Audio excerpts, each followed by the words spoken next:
Just for the record, I knew better. Oh, got a problem. So, this will be interesting. Neighbor coming to see if we can figure this out. I think I mentioned this before though. There's one track that wasn't tight. You use it with the loose track, you run the risk of throwing the track. Oh, yeah. That's supposed to be in there. I threw the track on the dozer first time I used it. In kind of a precarious spot here.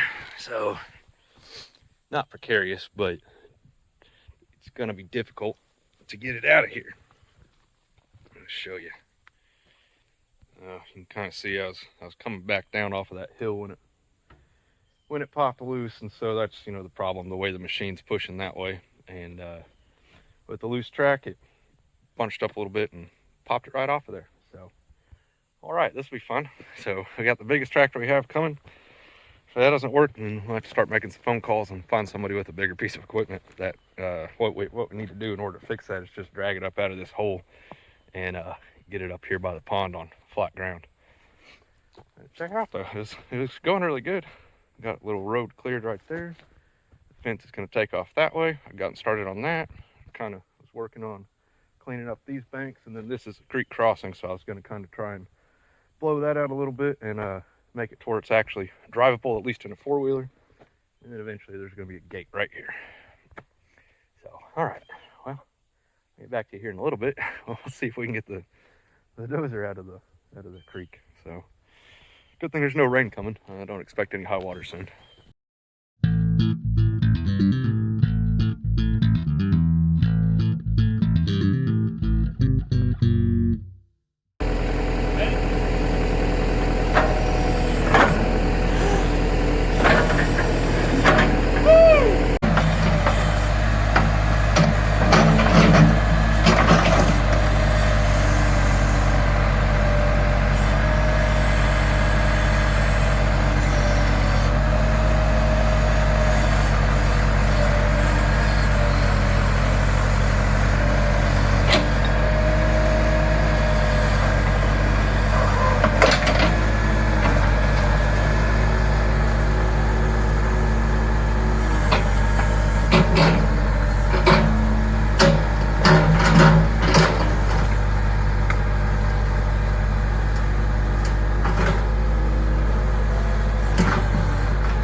Alrighty, last time you guys saw this, it was actually down there.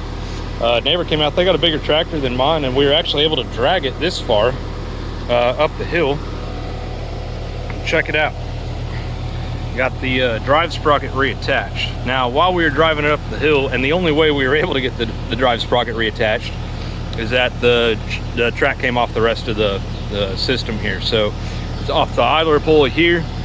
It's still off some of these rollers down here, but they're not too far off. So we're doing good. Chain hooked up on here. We're gonna pull all the slack forward, and then I'll fire the dozer up real quick and I'll lift the front of the tractor up, because this is all attached now, right? So we'll lift the front of it up so that these tracks are just kind of in the air. And then we just been using rock bars, pry bars, hammers as necessary, chain tensioner there, sometimes that's handy.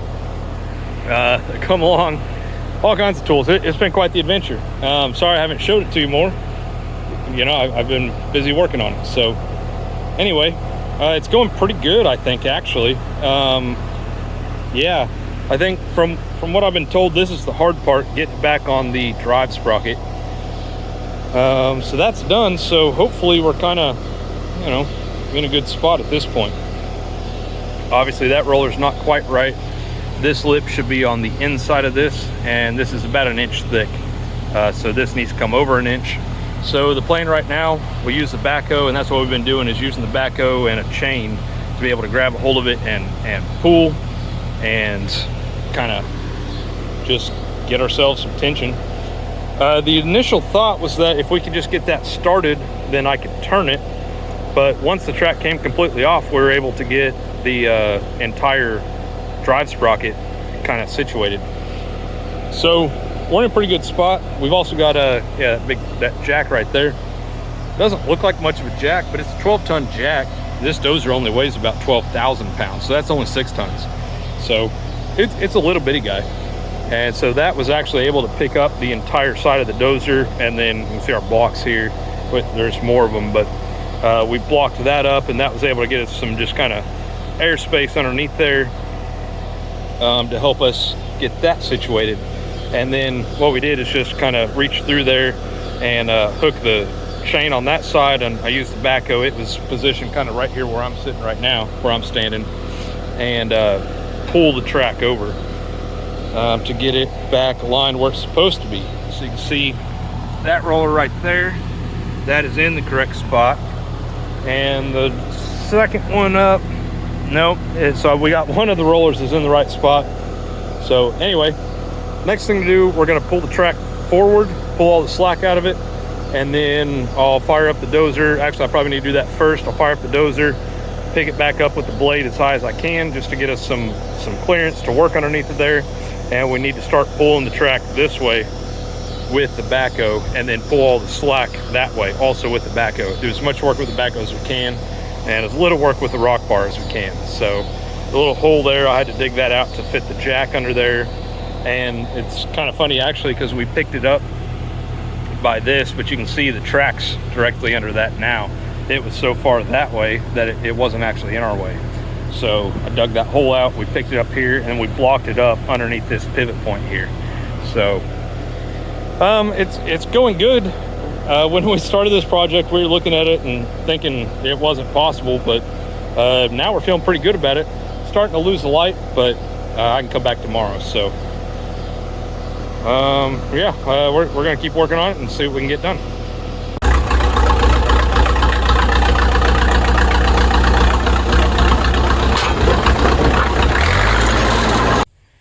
Alrighty, well, we lost the light, but we got the track back on. So I just pumped that back up full of grease. It's going to squish back out of there, but just to get it up on level ground, and then we'll start doing some research and figure out what it's going to take to rebuild that grease piston in there on the tensioner. So yeah, it was a lot of work. We ended up, I think I already showed it, but we had to get the track completely off, and then we were able to get the drive sprocket back on, and then we picked the front end of it up with the blade to get all that off the ground, and we were able to get it mostly situated and then just drive it on. So I just pulled forward just a little bit, and it slipped right on to the idler pulley there. So it was a solid day and a half of work, but we got it. So wouldn't want to do it again. So we're going to try and get that fixed before I use it anymore. So, which is a bummer because I'm ready to use it now. But anyway, got it done. Alrighty, got everybody back up here on dry ground. Ready for the next thing. I'd have brought them all the way over to the pad, but the battery's dead on the Ford tractor. Typical. So, alright, well, like I said, that was no picnic, but obviously was doable. Just tracking it up here, it's actually holding, so I'm wondering if maybe if I fill it up enough times, maybe it'll start holding grease again. That'd be good if I didn't have to rebuild that, but if not, that'll be the next thing we have to do to this. So anyway, that's putting the track back on a dozer. So thanks for watching, guys. I'll see you later.